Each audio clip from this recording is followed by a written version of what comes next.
ሰላም ሰላም እንዴት ናችሁ? እንዴት ቆያችሁ? እንደምን ከረማችሁ? ውድ የመላት ቱቶሪያልስ ቤተሰቦች እንዴት አላችሁ? ዛሬ የሰኔ 2 2017 ዓ.ም የኤግዛም ጥያቄ የሆኑትን ጥያቄዎች ከነ ማብራሪያ መልሳቸው ይዤ መጥቻለሁ።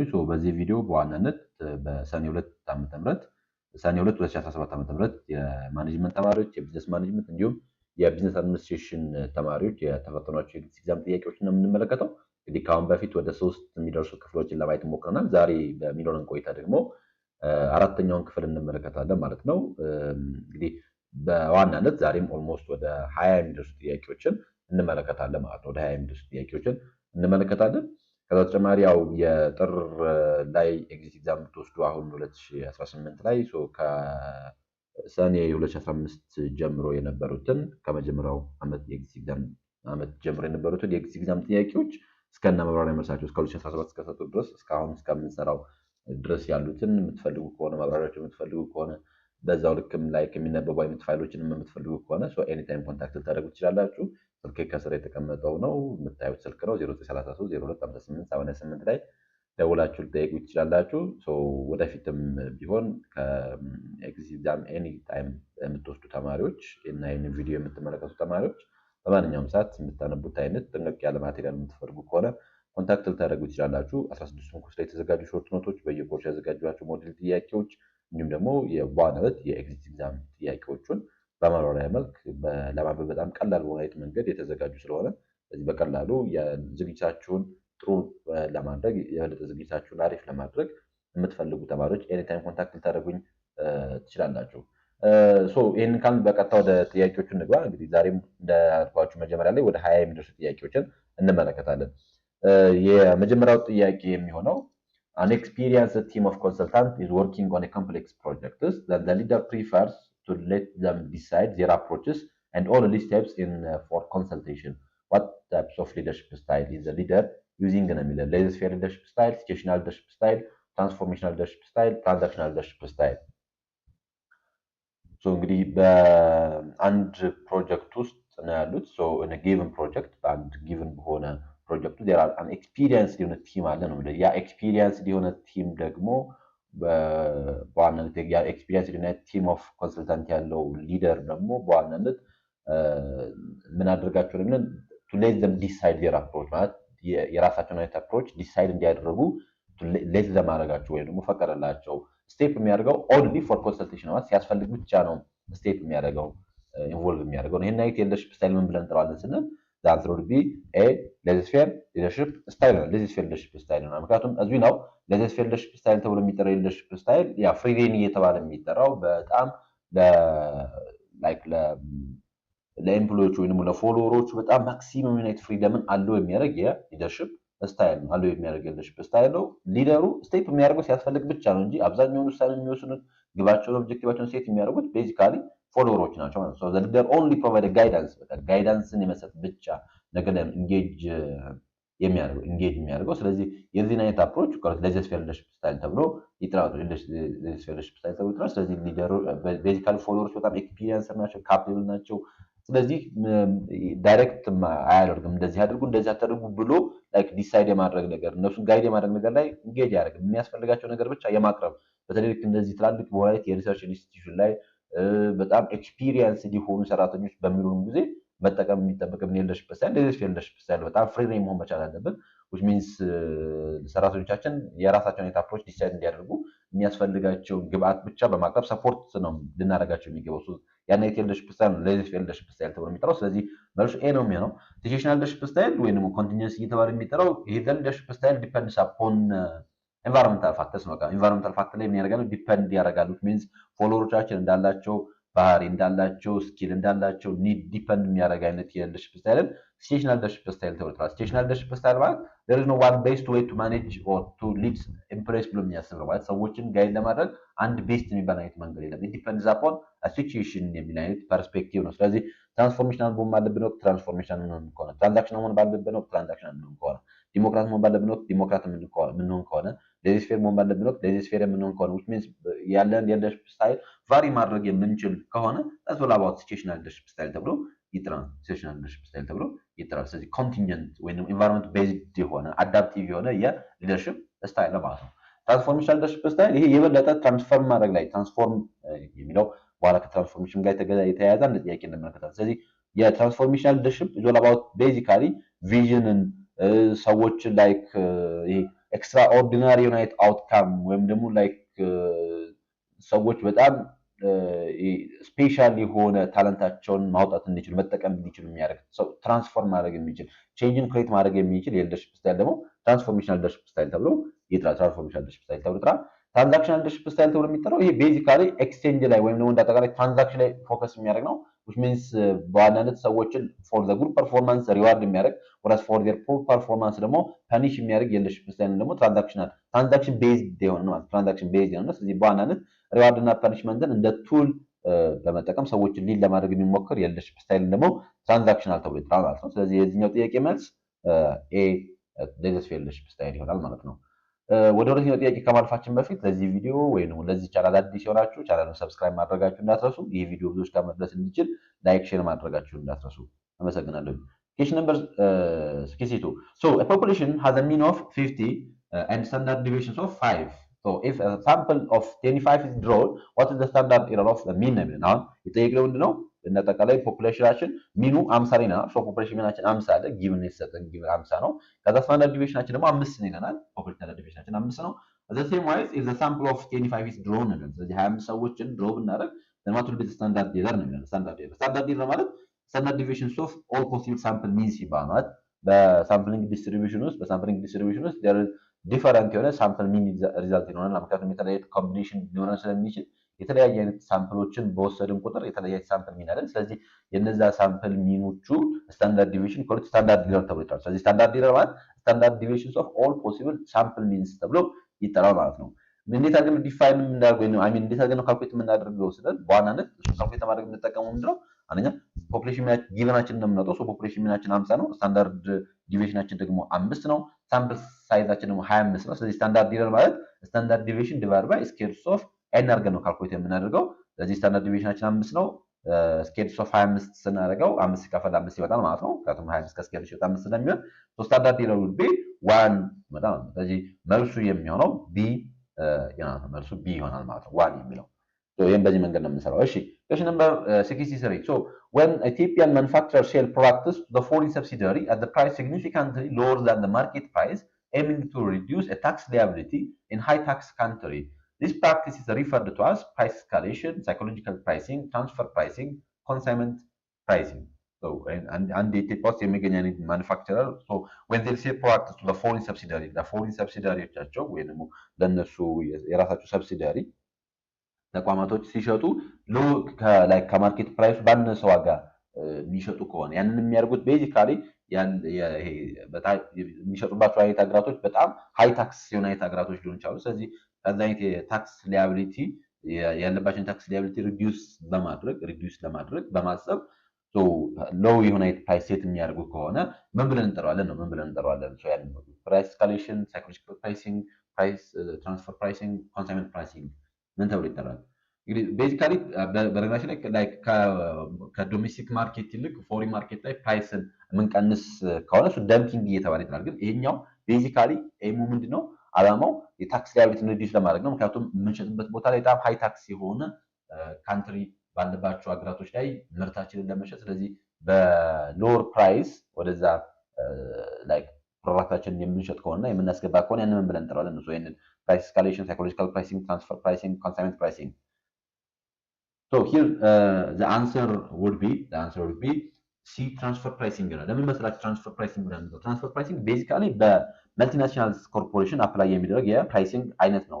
ሶ ፓረንት እና ላይክ ሰብሲዲያሪ ያላቸው በተለይ ኤምኤንሲ ብለን እንላቸው እነዚህ መልቲናሽናል ካምፓኒዎች ብለን የምንጠራቸው በእነሱ መካከል የሚደረግ የላይክ የጉድስ ኤንድ ሰርቪስ ሽያጭን ትራንስፈር ፕራይሲንግ ብለን ትራንስፈር ፕራይሲንግ ብለን እንጠራዋለን። ስለዚህ ያንን የምናደርገው ቤዚካሊ ሴቲንግ ፕራይስ አርቲፊሻሊ ነው። በተለይ አርቲፊሻሊ ሎው እናደርጋለን። መቼ በጣም ሃይ የሆነ ምን ያለባቸው ጊዜ በነገራችን ላይ ትራንስፈር ፕራይሲንግ ስናነሳ ሎው በሆነ አይነት ፕራይስ ብቻ እንደምንሸጠው አንዳንድ ሃይ በሆነ አይነት ፕራይስ እንሸጣለን። ግን ቤዚካሊ ሎው በሆነ አይነት ፕራይስ የምንሸጥበት አላማችን ወይስ ምን ሲኖር ነው? ሃይ የሆነ ታክስ ካንትሪዎች ከሆኑ ስለዚህ ያንን የታክስ በርደናችንን ሪዲዩስ ለማድረግ ወይ የታክስ ሊያቢሊቲያችንን ለመቀነስ ስንል ሎው በሆነ አይነት ፕራይስ ለሌላኛው ሰብሲዳሪያችን ወይ ደግሞ ለሌላኛው የኛ ተቋም ምርታችንን የምንሸጥ ከሆነ ያንን ትራንስፈር ፕራይሲንግ ብለን እንጠራዋለን። ከዛም በተጨማሪ ደግሞ በተለይ ይሄ ላይክ ሎው ታክስ ሬት ኖሯቸው የበለጠ ፕሮፊት ሜድ የሚደረግባቸው አይነት ቦታዎች ላይ ደግሞ ሃይ በሆነ አይነት ፕራይስ ሴት የምናደርገው ከሆነ ዛት ኦል ትራንስፈር ፕራይሲንግ ተብሎ ማለት ነው። ትራንስፈር ፕራይሲንግ። ስለዚህ ትራንስፈር ፕራይሲንግ ስናነሳ ሁሌ ሎው ዩናይት ፕራይሲንግ ያለም ሴት የምናደርገው ሎወርም ሊሆን ይችላል ሃየርም ሊሆን ይችላል። ግን ቤዚካሊ ሎው የሆነ ፕራይስ አሁን እዚህኛው ላይ ጥያቄው ላይ ምን ተብሎ የሚጠራው we are setting a lower price than the market price aiming to reduce tax liability የሚለን in high tax country so it's all about transfer pricing ተብሎ ይጠራል። ትራንስፈር ፕራይሲንግ ተብሎ ይጠራል ማለት ነው። ወደ ፕራይስ ስካሌሽን ስንመጣ ፕራይስ ስካሌሽን ቤዚካሊ በቃ የፎሪን ማርኬት ላይ የሚሸጥበት ፕራይስ ከዶሜስቲክ ማርኬት ላይ የበለጠ ይሆናል። እሱ ደግሞ ያው ባይ ዲፎልት ተፈጥሯዊ ነው ፕራይስ ስካሌሽን ላይ። ምክንያቱም አንድ ምርት ከአንድ ቦታ ሌላ ቦታ ስናጓጉዝ የምናወጣቸው ወጪዎች ነው አይደል? ስለዚህ ያንን ስካሌሽን ብለን የምንለው ሪቨር ዘ ኢንክሪዝ ኢን ፋይናል ፕራይስ ኦፍ ዘ ፕሮዳክትስ ኢን ኤ ፎሪን ማርኬት ዲው ቱ ዲፈረንት ሪዝን ታሪፍ ሊሆን ይችላል፣ ሺፒንግ ሊሆን ይችላል፣ የዲስትሪቢዩሽን ኮስት ሊሆን ይችላል። እነዚህ ኮስቶች ስላሉብን በብዛት ምን እናደርጋለን ማለት ነው ዶሜስቲክ ማርኬት ላይ ከሸጥነው በበለጠ ፎሪን ማርኬት ላይ እንሸጣለን። ፎሪን ማርኬት ላይ ከፍተኛ ፕራይስ ሴት ልናደርግ እንችላለን። ያንን ሁለት ይሄ ፕራይስ ስካሌሽን ብለን እንጠራዋለን። ሳይኮሎጂካል ፕራይሲንግ ይሄ የኦድ ኢቭን ፕራይሲንግ እየተባለ የሚጠራው በዋናነት ካስተመሮችን ሞር አፒል ለማድረግ ወይም ፐርሰፕሽናቸውን የበለጠ አፒል ለማድረግ የምንጥርበት ነው። ስለዚህ አንድ 100 ብር የሚሸጥ አይነት አይተምን ላይክ 99 ብር ብለን ሴት የምናደርግበት ኦር የሆነ ያክል በዶት አስቀምጠን ሰዎችን አፒል የምናደርግበት አይነት የፕራይሲንግ ስርዓት ነው። ኮንሳይመንት ፕራይሲንግ ቤዚካሊ በተለይ ከዚህ ከዲስትሪቢዩሽን ጋር የተገናኘ ነው። በተለይ ኮንሳይመንት ፕራይሲንግ ብለን የምንጠራው በዋናነት አንድን ምርት ወደ ውጭ ኤክስፖርት ካደረግን በኋላ ያንን የኛ ምርት ተቀብሎ የሚሸጥ ተቋም ካለ ከዛ ተቀብሎ ከሸጠም በኋላ ሙሉ ሸጦ ከጨረሰ በኋላ የሚከፍልበትን ስርዓት ነው የኮንሳይመንት ብለን የምንጠራው። ኮንሳይመንት ብለን የምንጠራው ዘ ፔመንት ኢዝ ሜድ ኦንሊ አፍተር ዘ ጉድስ አር ሶልድ ተብሎ ይጠራል። ስለዚህ ያንን ኮንሳይመንት ፕራይሲንግ ብለን እንጠራዋለን። ስለዚህ ከላይ ካለው ሴናሪዮ ጋር አይገናኝም። ስለዚህ ከላይ ለጠየቁ ጥያቄ መልስ የሚሆነው ሲ ትራንስፈር ፕራይሲንግ ነው ማለት ነው። እሺ ወደ ኩዌስችን ነምበር 64 እንምጣ። which of the following is not considered when selecting a project location ይላል። የፕሮጀክት ሎኬሽን ሰሌክት በማድረግ ሂደት ውስጥ ኮንሲደር የማናደርገው ፋክተር ማንኛው ነው? A government regulation and support, B proximity to the customer and supplier, C size and suitability of the land, D employee vacation preference. so የፕሮጀክት ሎኬሽንን ሰሌክት በማድረግ ሂደት ውስጥ ኮንሲደር የማናደርገው ፋክተር ማንኛው ነው? ለምሳሌ ላይክ ግድቡ ይገደብ ሊሆን ይችላል፣ ኦር የሆነ መንግስት ሊሆን ይችላል ፕሮጀክት፣ ኦር የሆነ ላይክ የአዌርነስ ክሬሽን ፕሮጀክት ሊሆን ይችላል፣ የስልጠና ፕሮጀክት ሊሆን ይችላል። ብዙ አይነት የፕሮጀክት አይነቶች አሉ። ፕሮጀክት ታንጂብል ሊሆን ኢንታንጂብል አይነት ፕሮጀክቶችም አሉ። እነዚህ አይነት ፕሮጀክቶችን ሰሌክት በማድረግ ሂደት ውስጥ እና ለነዛ ፕሮጀክቶች የሚሆን ሎኬሽን በመምረጥ ሂደት ውስጥ ለምሳሌ ማስተባበሪያ ጽህፈት ቤት ኦር የሆነ ማስተባበሪያ መክፈት ልንፈልግ ይችላል። ስለዚህ ያንን አይነት ሎኬሽንን በመክፈት ሂደት ውስጥ ኮንሲደር የሚያደርገው ፋክተር ማንኛው ነው ይለናል። ማንኛው ነው? የገቨርንመንት ሬጉሌሽን ሰፖርት ኮንሲደር ከሚደረጉ ፋክተሮች ውስጥ ነው። ምክንያቱም በደንብ ሰፖርት ያለበት ቦታ ላይ ቢሆን፣ ኢንሰንቲቭ ያለበት ቦታ ላይ ቢሆን ስለዚህ እዛ ይመርጣል። ምክንያቱም አንዳንድ ገቨርንመንት ሪስትሪክት የሚያደርጋቸው አይነት ፕሮጀክቶች ይኖራሉ። ስለዚህ የእኛም ፕሮጀክት ኢቭን ገቨርንመንት ሰፖርት ያደርጓል ወይስ አያደርግም የሚለው እሱ ማተር ያደርጋል። ስለዚህ ከዛ አንጻር የእሱን አንድ ኮንሲደር ማድረግ መቻል ይጠበቅብናል። በተጨማሪ ፕሮክሲሚቲ ቱ ዘ ከስተመር ኤንድ ሰፕላየር፣ ምክንያቱም በተለይ ፕሮጀክት በተቻለ መጠን የሚከፈቱ ፕሮጀክቶች በተቻለ መጠን ለከስተመር ሰርቭ ማድረግ መቻል ይጠበቅባቸዋል። ስለዚህ they need to be prox ወይ ደግሞ they need to be near መሆን መቻል ይጠበቅባቸዋል። ያን ባደረግን ቁጥር የበለጠ ያለንን ካምፒቲቲቭነስ መጨመር ስለምንችል፣ ከዛ በተጨማሪ ሳይዝ ኤንድ ሱቴቢሊቲ ኦፍ ዘ ላንድ፣ ምክንያቱም ሎኬት የምናደርግበት ቦታ ምቹ መሆን መቻል ይጠበቅበታል። ለምንከፍታቸው ኦፊሶች፣ ለምንከፍታቸው ዌርሃውሶች፣ ለምንከፍታቸው የኦፕሬሽናል ፕሮጀክቶች እንዳጠቃላይ የፕሮጀክት ሎኬሽኑ በተቻለ መጠን ወይም ደግሞ እንዳጠቃላይ ሎኬት የምናደርግበት ሳይቱ ሲቲቭ መሆን መቻል ይጠበቅበታል ነው። whereas employee vacation preference የሚለው is not like a factor ወይም ልክ እንደ ፋክተር ኮንሲደር የሚደረግ ነገር አለ። የሰራተኞች ቫኬሽን ጥሩ ቢሆንም ነገር ግን ያንን የፕሮጀክት ሎኬሽን ስንመርጥ ግን ሰራተኞቻችን የት ሄደው ይዝናናሉ፣ የት ሄደው ምናምን የሚለው ኖት አን ኢሹ ማለት እንደ ፕራይመሪ ኢሹ ኮንሲደር አይደረግም።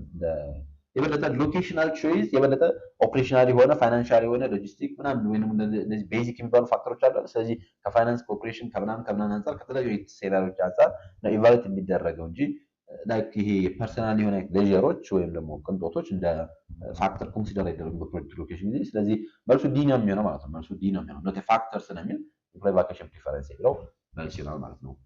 እሺ ያኛ ኬሽን ነምበር 65 which one of the following is category of financial statistics analysis ነው። እንግዲህ የፋይናንሻል ስታቲስቲካል አናሊሲስ ተብሎ ከሚጠሩት ውስጥ ኮንሲደር የሚደረገው ፋክተር ማንኛው ነው? ሚን፣ ኮሪሌሽን፣ ቫሪያንስ፣ ፍሪኬንሲ። ሚን፣ ኮሪሌሽን፣ ቫሪያንስ፣ ፍሪኬንሲ። እንግዲህ ስለ አናሊሲስ እናነሳ በአናት ስለ ስታቲስቲካል አናሊሲስ እናነሳ ስታቲስቲካል አናሊሲስ በሁለት ነው ካቴጎራይዝ የሚደረገው። አንዱ ዲስክሪፕቲቭ ተብሎ ይጠራል፣ ሌላኛው ደግሞ ኢንፈረንሻል ተብሎ ይጠራል። በተለይ ዲስክሪፕቲቭ ተብሎ የሚጠራው የአናሊሲስ ዘርፍ በዋናነት ዲስክራይብ ለማድረግ ነገሮችን አሲቲዝ ፕሬዘንት ለማድረግ ሰማራይዝ ለማድረግ የምንጠቀምበት የአናሊሲስ ዘርፍ ነው ዲስክሪፕቲቭ ተብሎ የሚጠራው። ዲስክሪፕቲቭ ስታቲስቲክስ አናሊሲስ ተብሎ የሚጠራው በብዙ መንገድ በተለይ ወደ 5 በሚደርሱ መንገዶች ዲስክራይብ ይደረጋል። አንዱ በዚህ በፍሪኬንሲ ተብሎ በሚጠራው ታቡላር በሆነና ግራፊካል በሆነ ፕሬዘንቴሽን በስሩ ታቡሌሽን እንስሩ ታቡሌሽን አንደኛው መንገድ ነው። በቴብል መልክ ስናስቀምጠው እዛ ውስጥ ፍሪኬንሲ አለ፣ ሪላቲቭ ፍሪኬንሲ አለ፣ ኮሙሌቲቭ ፍሪኬንሲ እያል በዛ መንገድ አንድን የሆነ ስታቲስቲካል ዳታ ዲስክራይብ ማድረግ እንችላለን። ከዚህ ማለት ደግሞ በግራፊካል በሆነ መንገድ በግራፊክ ፕሬዘንቴሽን ሌላኛው የፕሬዘንቴሽን ፎርማት ነው በግራፍ which means ባር ቻርት፣ ሂስቶግራም፣ ፓይ ቻርትን በመጠቀም ግራፍ is also ሌላኛው የዲስክሪፕቲቭ ስታቲስቲክስ አናሊሲስ ዘርፍ ነው። ከዛ ተጨማሪ ደግሞ ይሄ ሜጀርስ ኦፍ ሴንትራል ቴንደንሲ ተብሎ በሚጠሩት ሚን፣ ሚዲያን፣ ሞድ ብለን በምንጠራቸው አንድ ሲንግል የሆነ ቫልዩን በመጠቀም በዛ ሲንግል በሆነ አይነት ቫልዩ ዳታ ሴታችንን ፕሬዘንት እናደርጋለን። ያንን ሌላኛው የዲስክሪፕቲቭ አናሊሲስ ዘርፍ ነው። ከዛ ተጨማሪ ደግሞ የሜጀርስ ኦፍ ዲስፐርዥን ተብሎ የሚጠራ አለ። እዛ ውስጥ ላይክ እንደ ስታንዳርድ ዲቪዬሽን፣ ሬንጅ፣ ሚን ዲቪዬሽን፣ ቫሪያንስ፣ ኮኤፊሺየንት ኦፍ ሬንጅ ተብሎ በሚጠሩት እነሱም ሌላኛው የዲስክሪፕቲቭ ስታቲስቲክስ አናሊሲስ ዘርፍ ነው ማለት ነው። ከዛ ተጨማሪ የዚህ ሜጀርስ ኦፍ ሎኬሽን ተብሎ የሚጠሩት ኳርታይል፣ ዴሳይል፣ ፐርሰንታይል እየተባሉ የሚጠሩት አሉ። በእነዛም መነረጋል ዲስክራይብ ማድረግ እንችላለን ማለት ነው።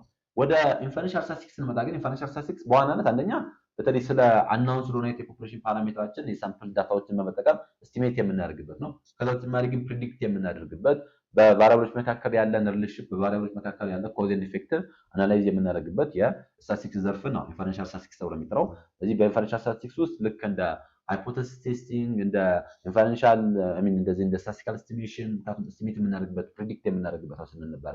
ከዛ ካይ-ስኬር፣ አኖቫ አናሊሲስ ኦፍ ቫሪያንስ ከዛ በተጨማሪ ኮሪሌሽን ሪግሬሽን ብለን የምንጠራቸው በሙሉ የኢንፈረንሻል ስታቲስቲክስ አናሊሲስ ዘርፍ ተብለው ይጠራሉ። ወይም ደግሞ እንደጠቃላይ ሪሜምበር ስታቲስቲክስ ፎር ማኔጅመንት ዋን ላይ ያሉት በብዛት የዲስክሪፕቲቭ ስታቲስቲክስ አናሊሲስ ተብለው ይጠራሉ። ዲስክሪፕቲቭ ስታቲስቲክስ ተብለው ይጠራሉ።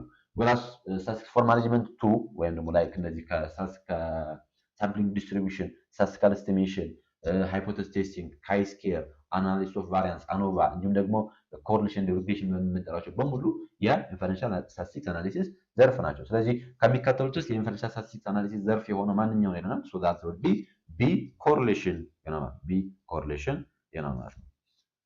ናይስ። እሺ ወደ ኦፕሬሽን ሪሰርች ጥያቄ እንምጣ። ኢን ግራፊክ ሜተድስ ኦፍ ሶልቪንግ ሊኒየር ፕሮግራሚንግ ፕሮብለም the feasible region doesn't include one of the following ይለናል። እንግዲህ በዋናነት ሊኒየር ፕሮግራሚንግ ፕሮብለምን ሶልቭ በማድረግ ሂደት ውስጥ ሁለት አይነት ሜተዶችን እንጠቀማለን። አንዱ ግራፊክ ሜተድ ነው፣ ሌላኛው ደግሞ ሲምፕሌክስ ተብሎ የሚጠራው ሜተድ ነው። በግራፊክ ሜተድ እና አፕላይ በማድረግ ሂደት ውስጥ ከሚከተሉት ውስጥ ፊዚብል ሪጅን ኢንክሉድ የሚያደርገው ማንኛውን ነው? ኤ ፖይንትስ which violates at least one of the constraint እዚህ አንዱን ኮንስትሬንት ቫዮሌት የሚያደርግ አይነት ፖይንት። ቢ ኢንቴሪየር ፖይንትስ። ሲ points at which at least one of the decision variable is zero የኛው ደግሞ at least አንደኛው decision variable x1 and x2 ተብሎ በሚጠሩ decision variable ሲኖሩ አንዱን ዜሮ ምን የሚያደርግ ላይክ ዜሮ መሆን ያለበት ምክንያቱም አንደኛው at least ነው የሚለን። አሁን at least one of the decision variable is zero ይላል። feasible region that doesn't include one of the following ስለሚል ዲ ደግሞ border point ይላል። border point what do you think? መልሱን ይመስላችኋል? little bit confused በሚያደርግ መልኩ ነው የቀረቡት ምርጫዎቹ፣ ግን መልሱን ይመስላችኋል? ሊኒየር ፕሮግራሚንግ ፕሮብለም ላይ በግራፊካል ሜተድ ውስጥ feasible region include የሚያደርገው ማንኛውን ነው ስንል here the answer would be A ይሆናል። points which violates at least one of the constraint። ምክንያቱም the feasible region በሊኒየር ፕሮግራሚንግ ውስጥ ሁሉንም ኮንስትሬንቶች ፉልፊል ማድረግ መቻል ይጠበቅበታል።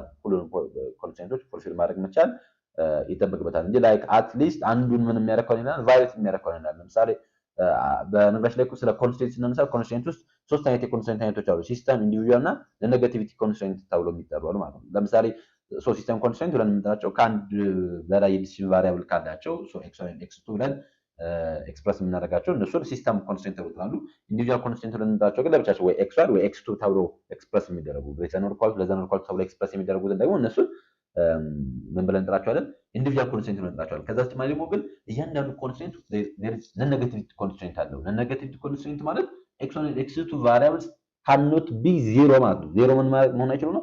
ዜሮ መሆን አይችሉም። ስለዚህ ግሬተር ኦር ኢኳል ኔጌቲቭ መሆን አይችሉም። ኤክስ1 እና ኤክስ2 ኔጌቲቭ መሆን አይችሉም። ቢኮዝ they are resource because they are products ናቸው፣ የሚመረቱ ነገሮች ናቸው። የሚመረቱ ነገሮች ደግሞ ኔጌቲቭ አይሆንም፣ ዜሮ ሊሆኑ ይችላሉ። ምን መሆን መቻልባቸው ነው? they are greater than or equal to ዜሮ። ስለዚህ ሊኒየር ፕሮግራሚንግ ፕሮብለማችን ላይ ፊዚብል ሪጅን የሚባለው አንደኛውን ኮንስትሬንት ቫይሌት የሚያደርግ ከሆነ ይለናል። ስለዚህ ቫይሌት የሚያደርግ ከሆነ ፊዚብል አይሆንም። ምክንያቱም ለምሳሌ ለኔጌቲቭ ኮንስትሬንት ቫይሌት ካደረገ ያንን ሪጅን ፊዚብል ብለን አንጠራውም። ያንን ሪጅን ፊዚብል ብለን አንጠራውም። ለዛ ነው በሊኒየር ፕሮግራሚንግ ውስጥ ኮንስትሬንት ብለን የምንጠራቸው ሁሉንም የኮንስትሬንት አይተሞችን ሳይመልታኒየስሊ ሳቲስፋይ ማድረግ መቻል ይጠበቅበታል፣ ነን ኔጌቲቪቲን ጨምሮ ማለት ነው። ስለዚህ አንዱን ቫይሌት አደረገ ማለት ያንን ኢንፊዚብል የሆነ ሶሉሽን ነው፣ ኢንፊዚብል የሆነ ሶሉሽን ነው ተብሎ ይጠራል። በተጨማሪ ኢንቴሪየር ፖይንት የሚባለው ለፊዚብል ሪጅን ኢንቴሪየር ፖይንት ነው። እነዚህ ዊች ሚንስ ባውንድ በሚደረገው ኤሪያ ላይ ያሉትን ፖይንቶች እነሱን ፊዚብል ብለን እንጠራቸዋለን። ኢንቴሪየር ፖይንትስ በተለይ ሼድ በምናደርግበት ሪጅን ውስጥ ያሉትን ናቸው። ከዛ በተጨማሪ points at which at least one of the decision variable is ዜሮ ይላል። ይሄኛው በተለይ ለፊዚብል ሪጅን ለምሳሌ ብዙ ፖይንቶችን ኢንክሉድ ያደርጋል። በተለይ ላይክ ድሮው ስናደርግ ካያችሁ የግራፊክ ዲስትሪቢዩሽን ላይ ካስታወሳችሁ ኤክስ ዋይ ኮኦርዲኔት ይኖራል። ሶ ኤክስ ዋይ ኮኦርዲኔት ሲኖረን ወይንም ኤክስ1 እና ኤክስ2 ብለን የምንጠራው ሶ ኤክስ የሚለው ኤክስ1 ዋይ የሚለው ላይ ኤክስ2 እናደርግና እናስቀምጣለን። በዋናነት ግራፊካል ሜተድ በነገራችን ላይ ሁለት የዲሲዥን ቫሪያብል ብቻ ሲኖረን አፕላይ የምናደርገው ነው። ከሁለት በላይ የዲሲዥን ቫሪያብል ካለን ግራፊካል ሜተድም አይመከርም። እሺ አንድ ኔቸር ማወቅ የሚጠበቅባችሁ እሱ ነው። እሺ ግራፊካል ሜተድን አፕላይ የምናደርገው when we have only two decision variables ይባላል። ኤክስ1 እና ኤክስ2 ብቻ ሲኖረን እንጂ ከዛ በላይ ካለን ግራፊካል ሜተድ አፕላይ አይደረግም።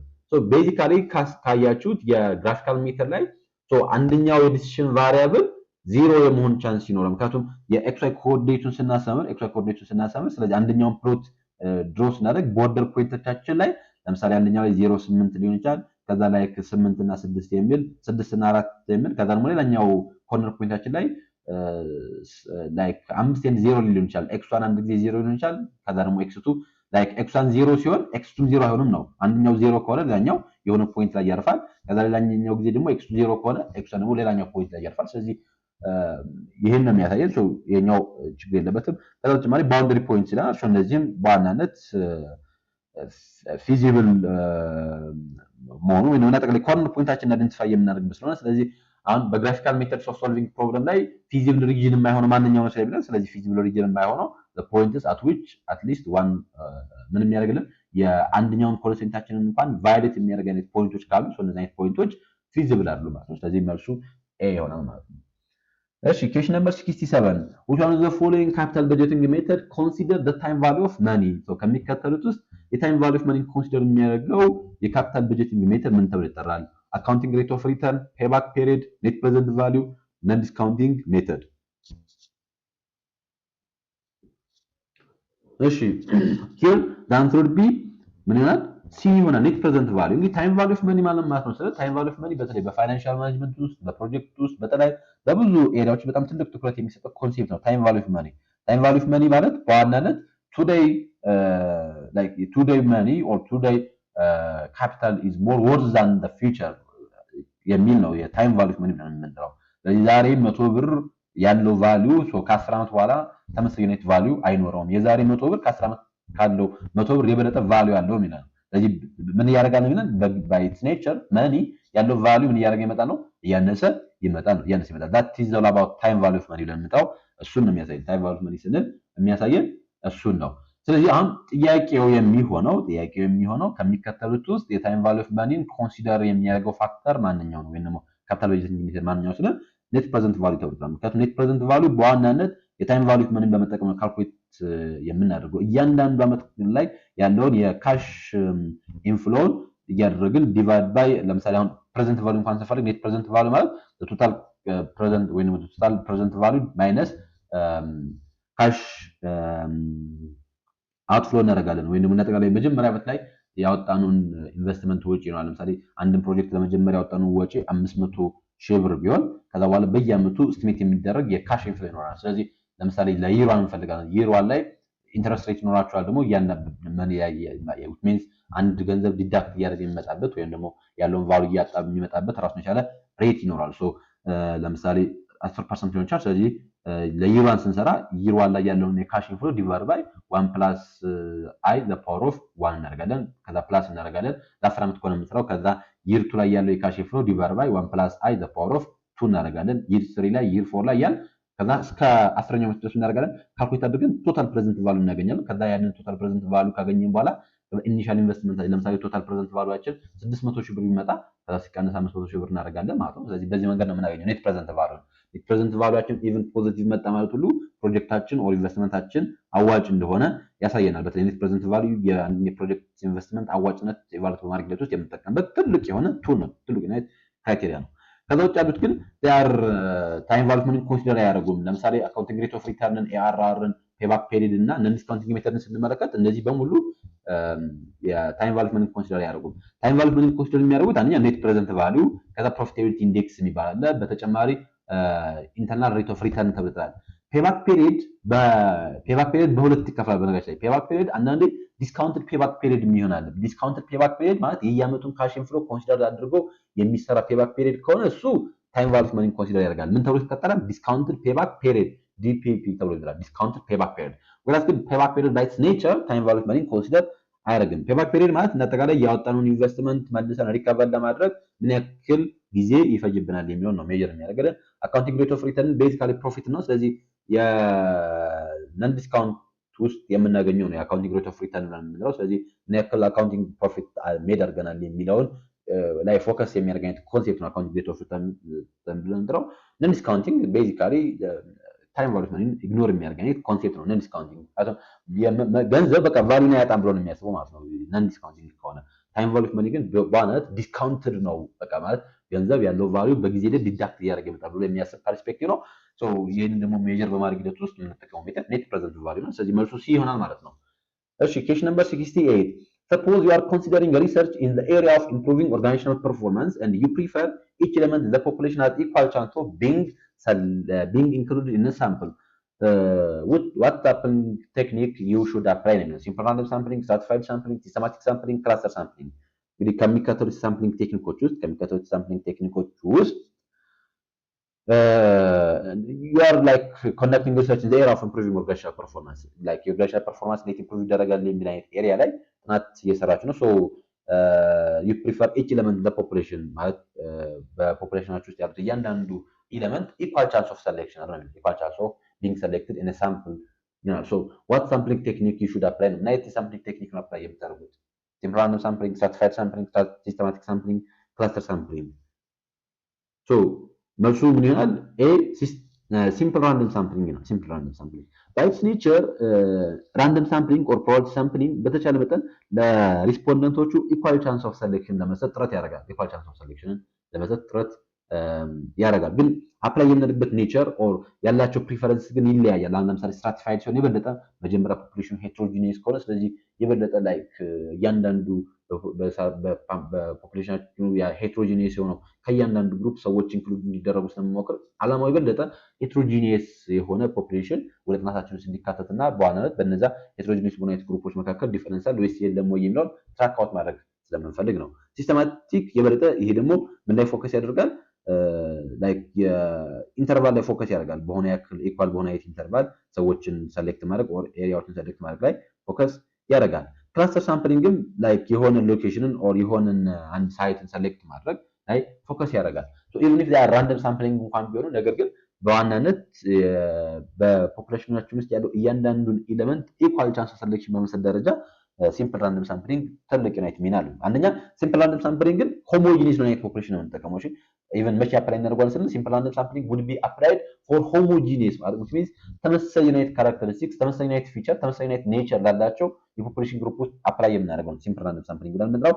and these methods give each element has an equal and independent chance of being selected ተብሎ ይጠራል። ስለዚህ ለሁሉም ኢኳል ቻንስ ስለዚህ የኮምፒውተር ራንደም ቴብል ተጠቅሞ ሊሆን ይችላል፣ በሎተሪ መልክ በዕጣ አድርጎ ሊሆን ይችላል። ግን በተቻለ መጠን ለሁሉም ኢኳል ቻንስ ኦፍ ሴሌክሽን የሚሰጥ እያንዳንዱ ፖፑሌሽን ጥናት ውስጥ የመካተት እኩል የሆነ ቻንስ ኦፍ ሰሌክሽን ካለን ሲምፕል ራንደም ሳምፕሊንግ ተብሎ ይጠራል። ስትራቲፋይድ ራንደም ሳምፕሊንግ ብለን የምንጠራው በተለይ ይሄ ፖፑሌሽናችን ሄትሮጂኒየስ በሚሆንበት ጊዜ ወይም ደግሞ የተለያየ አይነት የፖፑሌሽን ግሩፕ ካለን የዛኔ ምን የምናደርግበት ለፖፑሌሽን ዊል ዲቫይድ ኢንቱ ሰብ ግሩፕስ። ስለዚህ ወደ ስትራታ የምናደርገዋለን ክላሲፋይ እናደርገዋለን። ከዛ ከነዛ ስትራታዎች ውስጥ ሲምፕል ራንደም ሳምፕሊንግ አፕላይ እናደርጋለን። ምክንያቱም ዋንስ ሄትሮጂኒየስ የሆነ የፖፑሌሽን ግሩፓችንን ወደ ተለያዩ ግሩፖች ስናደርገው ስለዚህ እያንዳንዱ ግሩፖች ውስጥ ሆሞጂኒቲ ይኖራል። ስለዚህ ግሩፖቹ ባይ ዲፎልት ሆሞጂኒየስ የሆነ ፖፑሌሽን ይኖራቸዋል ማለት ነው። ስለዚህ ለአጠቃላይ ሄትሮጂኒየስ የሆነ የፖፑሌሽን ሄትሮጂኒቲ ሄትሮጂኒየስ የሆነ ፖፑሌሽን ሲኖራል። ስለዚህ ከእያንዳንዱ ያን ሄትሮጂኒቲ ክላሲፋይ አድርገን ግሩፕ አድርገን ከዛ ከእያንዳንዱ ስርዓተ ሰዎችን ሰሌክት የምናደርግበትን የሴሌክሽን ሂደትን ያንን ስትራቲፋይድ ራንደም ሳምፕሊንግ ተብሎ ይጠራል። ስትራቲፋይድ ራንደም ሳምፕሊንግ ተብሎ ይጠራል። ሲስተማቲክ ሳምፕሊንግ ስለ እንዳልኳቸው የኢንተርቫል ሳምፕሊንግ እየተባለ ነው የሚጠራው። ስለዚህ ተብሎ የሚጠራው ደግሞ ኢንተርቫል ለመጠራት ስለዚህ ከእያንዳንዱ ለምሳሌ ከመጀመሪያዎቹ 10 ኢንተርቫሎች ራንደምሊ 3 ሰሌክት ካደረገ ከዛ በኋላ ከ3 ሰሌክት ካደረገ በኋላ 13ን ከዛ 23ን ከዛ 33ን ከዛ ምናምን እያለ ይሄዳል ማለት ነው። ስለዚህ የበለጠ ሲስተማቲክ ነው፣ ኢንተርቫል ሳምፕሊንግ ነው ማለት ነው። ክላስተር ሳምፕሊንግ፣ ኤሪያ ሳምፕሊንግ እየተባለ ይጠራል። ስለዚህ እነዚህ በሙሉ ራንደም ሳምፕሊንግ እንኳን ቢሆኑ ነገር ግን ከሁሉም የበለጠ ኢኳል ቻንስ ኦፍ ሰሌክሽንን በመስጠት ደረጃ ሲምፕል ራንደም ሳምፕሊንግ ቀዳሚ ነው ማለት ነው። እሺ question number 69 an entrepreneur who introduce a new products by combining existing concepts into a new formulation is engaged in which of innovation type? Invention, synthesis, duplication, extension. So an entrepreneur who introduce a new products by combining existing concepts into a new formulation is engaging in which innovation type ነው የሚለን። እንግዲህ አንድ አንተርፕረነር ወይም አንድ ስራ ፈጣሪ ቢኖርና ምን ቢያደርግ ነው የሚለን አዲስ የሆነ ፕሮዳክትን ከአሁን በፊት ከነበረ አይነት ፕሮዳክት ጋር ኮምባይን አድርጎ አዲስ የሆነ ነገርን ፎርሙሌት ቢያደርግልን ምንድን ነው የሚባለው? ያንን ኢንቨንት፣ ሲንተሲስ፣ ዱፕሊኬሽን፣ ኤክስቴንሽን ምን ተብሎ ይጠራል? ሶ ሂር ዘ አንሰር ዊል ቢ ምን ተብሎ ይጠራል?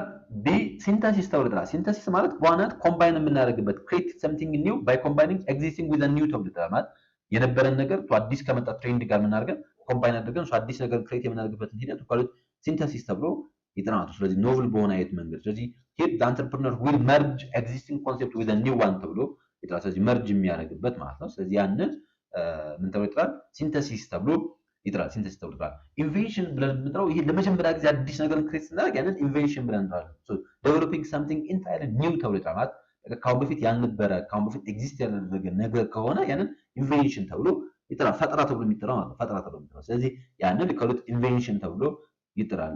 ኮምባይን የምናደርግ ከሆነ ዳት ኖት አባውት ኢንቬንሽን።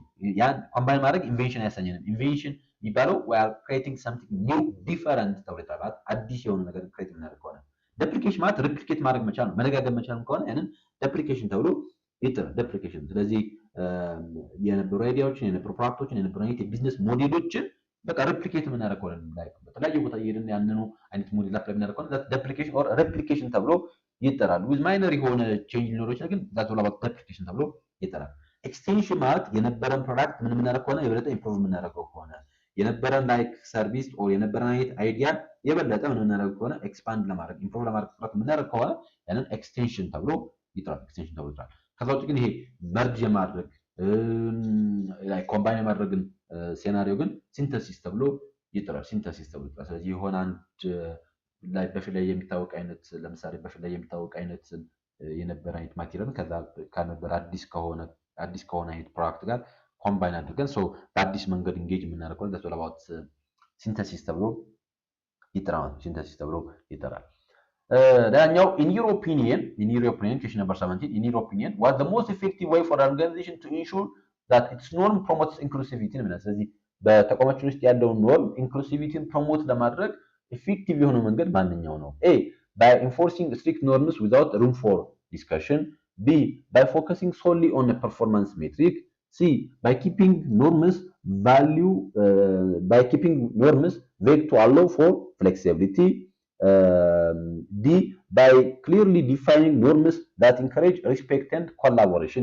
So here the answer will be D የሚለው መልስ ይሆናል። መልሱ ዲ ይሆናል ማለት ነው። by clearly defining norms that encourage respect and collaboration የሚለው ነው መልስ የሚሆነው። ምክንያቱም እንደተጋለ ኢንክሉሲቭ ማድረግ የምንችለው በተቻለ መጠን በተቋማችን ውስጥ ሪስፔክት ሲኖር ኮላቦሬሽን ሲኖር ነው። ምክንያቱም ኢንክሉሲቪቲ ብለን የምንጠራው በዋናነት በተቋማችን ውስጥ ያሉ ሰዎች ፌር ስንሆን ላይክ ቲምወርክ ሲኖር ሪስፔክት ሲኖር ነው የዛኔ ኢንክሉሲቪቲ ያለውን የምንመጣው። ስለዚህ እንዳጠቃላይ በዋናነት ኢንክሉሲቪቲን ክሬት ማድረግ የምንችለው እንደዚህ አይነት ነገሮችን አፕላይ በማድረግ ነው። ዌራስ ምንም አይነት ለዲስከሽን ሩም ከሌለ ኢንክሉሲቪቲ አይኖርም። ላይክ ፐርፎርማንስ ሜትሪክ ላይ ብቻ ኢንክሉድ የምናደርግ ከሆነ ፐርፎርማንስ ኤፊሽንሲ ሜጀር ሊያደርግ ይችላል እንጂ ኢንክሉሲቪቲን አያሳየንም። ከዛ በተጨማሪ ቬግ የሆነ ኖርም ካለን ያን በተመሳሳይ መልኩ ኢንክሉሲቭ እንዳንሆን ምክንያት ይሆናል። ስለዚህ ኢንክሉሲቭ ለመሆን በዋናነት ሪስፔክትን ኤንድ ኮላቦሬሽንን ኢንከሬጅ የሚያደርግልን ኖርም ሊኖረን ይገባል። ዛት ቢ ዲ ይሆናል። Question number 71. Which model emphasizes that the alignment of HR system with organizational strategy and includes the process such as selection, appraisal, reward and development?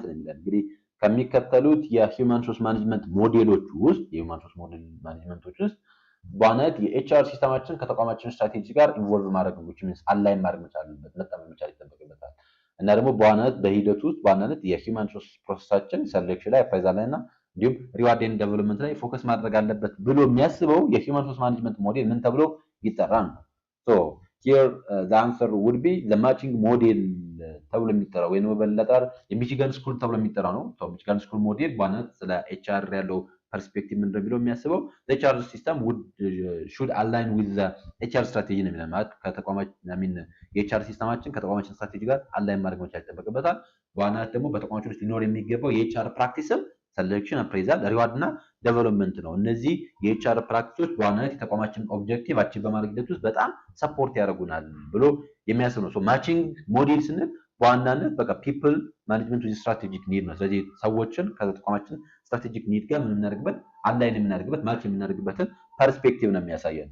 ሃርቫርድ ፍሬምወርክን ስንመለከት ይሄኛው ላይክ ስቴክሆልደር ፐርስፔክቲቮችን ሁሉ ኢንክሉድ የሚያደርግ እና ሎንግ ተርም ናይት አውትካሞች ላይ ፎከስ የሚያደርግ እንደውም ለፎርሲ እየተባሉ የሚጠሩትን እንደ ኮሚትመንት፣ ኮምፒተንስ፣ ኮስት ኢፌክቲቭነስ እና ኮንግረንስ ተብሎ የሚጠሩ ኤሌመንቶችን የሚይዝልን ነው እንጂ ላይክ የሆነን የኤችአር ፕራክቲሳችንን ከተቋማችን ስትራቴጂ ጋር አላይን ማድረግ ላይ ብቻ ፎከስ የሚያደርግ አይደለም። ሃርቫርድ ፍሬምወርክ ትንሽ ብሮድ ይሆንና ወጣ ባለም ፐርስፔክቲቭ ብሮደር በሆነ አይነት የስቴክሆልደር ፐርስፔክቲቮችን ሁሉ ኮንሲደር የሚያደርግ ነው። ቢሄቪራል ሞዴል በዋናነት ሰዎች እንዴት ቢሄቭ ማድረግ መቻል አለባቸው የሚለው ላይ ፎከስ የሚያደርግ አይነት ሞዴል ነው። ሪሶርስ ቤዝድ ቪው ብለን የምንለው ደግሞ በዋናነት በተቋማችን ውስጥ ኮምፒቲቲቭ ደግሞ በተቋማችን ውስጥ ያለውን ሪሶርስ ዩቲላይዝ ማድረግ መቻል አለብን። ዳት ቶል አባውት ሪሶርስ ቤዝድ ቪው ተብሎ ይጠራል። የበለጠ ከኤችአር ሞዴል ውስጥ ኮንሲደር የሚደረጉት ዌል ናውን የሆኑት ሃርቫርድ ፍሬምወርክ እና ዘ ማቺንግ ሞዴል ነው። ይሄኛው ጥያቄ ደግሞ በዋናነት የተቋማችን ኤችአር ሲስተም ከተቋማችን ስትራቴጂ ጋር አላይን ማድረግ መቻል አለበት ብሎ የሚያስብና በዋናነት በተቋማችን ውስጥ ሊኖር የሚገባው የኤችአር ፕራክቲስ ሰሌክሽን፣ አፕሬዛል፣ ሪዋርድ ኤንድ ዴቨሎፕመንት መሆን አለበት ብሎ የሚያስበው ሞዴል ማቺንግ ሞዴል ኦፍ ኤችአርኤም ተብሎ ይጠራ ማለት ነው። ሶ አንሰር ቢ ዲ ይሆናል። እሺ ኩዌስችን ነምበር 72 የኛውን ጥያቄ ከመልካታችን በፊት አሁንም ለዚህ ቻናል አዲስ የሆናችሁ ቤተሰቦች ቻናሉን ሰብስክራይብ ማድረጋችሁ እንዳትረሱ።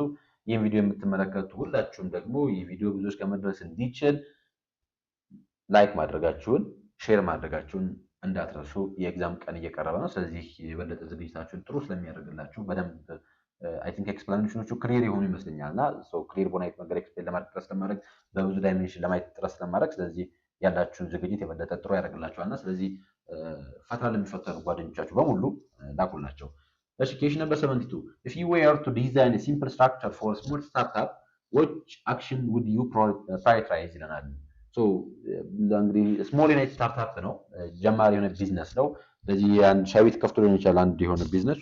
ስሞል ዩናይት ስታርታፕ ነው። እንግዲህ ያ ስሞል ዩናይት ስታርታፕ ለዛ ስሞል ዩናይት ስታርታፕ you need to design simple ዩናይት ስትራክቸር ዲዛይን ታደርጋላችሁ። so which action would you prioritize? ናይት አክሽን ፕራዮሪታይዝ የምታደርጉት ነገር develop specialized department for each function ይለናል። ለእያንዳንዱ ፋንክሽን ስፔሻላይዝድ ዩናይት ዲፓርትመንት ዴቨሎፕ ማድረግ ይለናል። ይሄኛው should be prioritized ምክንያቱም ገና ስሞል ዩናይት ስታርታፕ ከሆነ ላይክ በጣም እንደዚህ ስፔሻላይዝድ ዩናይት ዲፓርትመንት፣ ኦፕሬሽን ዲፓርትመንት፣ ፋይናንስ ዲፓርትመንት፣ ማርኬቲንግ ዲፓርትመንት፣ ኤችአር ዲፓርትመንት ምናምን ብለን ላይክ ዴቨሎፕ አናደርግም። ምክንያቱም በብዛት ስሞል ስታርታፖች በዋናነት በተለይ እነዚህ ሶል ፕሮፕራይተር ቢዝነሶች ሊሆኑ ይችላሉ። ስለዚህ ሶል ፕሮፕራይተር ቢዝነሶች በሚሆኑበት ጊዜ የበለጠ ሁሉንም የዲፓርትመንት አንድ ሰው ተቆጣጥሮ ሊይዛቸው የሚችል ኢቨን ፓርትነር ቢዝነስ ቢሆን ግን ልክ በዚህ መንገድ ዲፓርትመንቶች በብዛት ዴቨሎፕ አይደረጉም። ስለዚህ ከዚህ አንጻር ኤ መልስ አይሆንም ማለት ነው። ቢ ኤስታብሊሽንግ መልቲፕል ሌየርስ ኦፍ ማኔጅመንት ማለት ቶፕ ሌቭል፣ ሚድል ሌቭል፣ ሎወር ሌቭል እያልን ላይክ ሌየሮችን ኤስታብሊሽ ማድረግ ነው የሚለን። ይሄኛውም እንዳልኳችሁ በብዛት የሚያስኬድ አይደለም። ምክንያቱም በብዛት ስሞል ስታርታፕ ቢዝነሶች ላይ ኢቭን ሰውየው ራሱ ላይክ የዛ የተቋሙ ማኔጀር ራሱ እዛው ሰራተኛ ሊሆን ይችላል ማለት ነው። ራሱ ሊሆን ይችላል ፕሮዲስ የሚያደርገው ሰው። ከዚህ አንጻር እነዚህ ሌየርስ ኦፍ ማኔጅመንትን በብዛት ምን አናደርግም ስትራክቸር አናደርግም። ስለዚህ ሌየርስ ኦፍ ማኔጅመንት ነው የምንለው። ይሄ ሄራርኪ አይኖረውም። ኢቭን ቢኖረው እንኳን በጣም ፊው ሄራርኪ ነው እንጂ መልቲፕል ሄራርኪ አይኖረውም ነው። መልቲፕል ሌየር አይኖረውም። ክሬት ኤክስቴንሲቭ ፎርማል ሩልስ ኤንድ ሬጉሌሽን ይላል። ይህኛው በተመሳሳይ መልኩ ለስሞል ስታርታፕ አይኖርም። ይሄ ማለት አሁን ለስትራክቸር አያስፈልግም እያልኳቸዋለሁ። እነዚህ አይነት ፖይንቶች ግን ለሲምፕል ተብሎ ለሚጠራ ስትራክቸር ግን እነዚህ አይነት ነገሮች አያስፈልጉም ነው።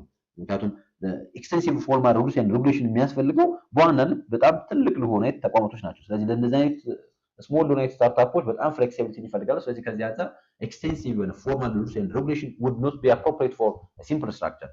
So what would be the action would you prioritize? And then the action that you need to prioritize is all about centralized decision making with owner ተብሎ የሚጠራው። ምክንያቱም decision making or even decentralized መሆን መቻል የለበትም፣ centralized መሆን መቻል ይጠበቅበታል። ስለዚህ in a simple structure typical small startup በሆነበት ጊዜ here the authority need to be concentrate in the hands of the owner ተብሎ ይጠራል ማለት ነው። ይሄ ደግሞ ይጠቅማል አንደኛ ቶሎ ውሳኔዎችን መወሰን እንዲችል፣ ፍሌክሲቢሊቲ እንዲኖረው፣ ከተጨማሪ እያንዳንዱ ኦፕሬሽን በደንብ ኮንትሮል ማድረግ እንዲችል ያደርገዋል። ስለዚህ ከዚህ አንጻር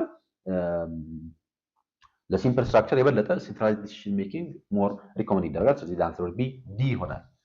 እሺ question number 73 find the mode from the given data ይለናል። so 5 7 2 8 11 4 2 6 10 3 2 8 11 9 2 8 and 7 ይሆናል። so 2 7 8 4 የሚሉት ምርጫ ላይ ያሉ ኦፕሽኖች ናቸው። አሁን ፈልጉ የተባለው ሞድ ነው። ሞድ ምንድነው ስንል ሞድ እንግዲህ ከሴንትራል ቴንደንሲ ሜጀርመንቶች ውስጥ ያለ ነው። በተለይ የበለጠ ሞድ ካታጎሪካል ለሆኑ ኳሊታቲቭ ለሆኑ ዳታዎች የሚጠቀመው ነው። ሞድ ምንድነው ስንል the most often or the most frequent ይባላል። ማለት በብዛት ያለው በብዛት የተደጋገመው ነው ሞድ ብለን የምንጠራው። ስለዚህ ለምሳሌ በአንድ ትምህርት ቤት ጥናት እየሰራን ከሆነ ስለዚህ አብዛኞቹ ወንዶች ናቸው ሴቶች እንዳነሳው ካታጎሪካል ነው።